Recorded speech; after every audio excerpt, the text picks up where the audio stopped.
when you meet people, there are 4 sets of questions you've got to work on. If we were in a long, drawn-out thing, I'd tell you what they are. Here they are in a nutshell. Always ask people as-is questions, which is a question that they know the answer to. So, folks, I want you to look at this home. What do you like about this neighborhood? What are the schools like? What's the traffic like? You see, one of the things I did to build my database was I had 2 open houses every weekend. I never sat on it. There's always new agents that could sit the open house. I delivered the 50 invitations to the neighborhood. When I got to the neighborhood and I delivered the 50 invitations, people would talk to me. When the people talked to me, I asked them as-is questions. And they would talk to me. And pretty soon, I ask them as-is questions, all those things I cover the schools. Then I go to should-be questions. So folks, I just need to know, all things being equal. If 6 people talk to me, if I deliver 50 invitations, I got 3 people into my sphere.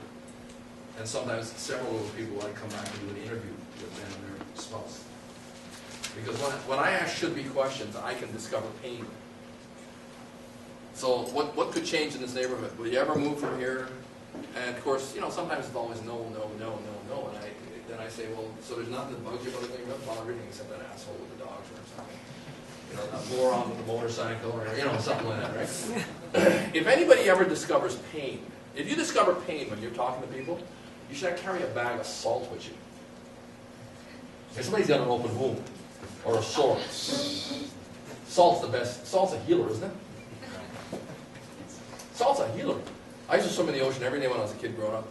All my aches and pains and my sinuses and my cuts were gone. You swim in the ocean every day. That salt water just healed you. Stings. So when you discover pain, asking should-be questions, there's an opportunity that you could be a healer here. I don't mean touch them and say be healed. I mean, you know, apply. Apply the salt to the wound so you could heal it. So those are those as-is questions should lead to should-be questions. But then when you transition from the should-be questions, this is the separation between real salespeople and amateurs.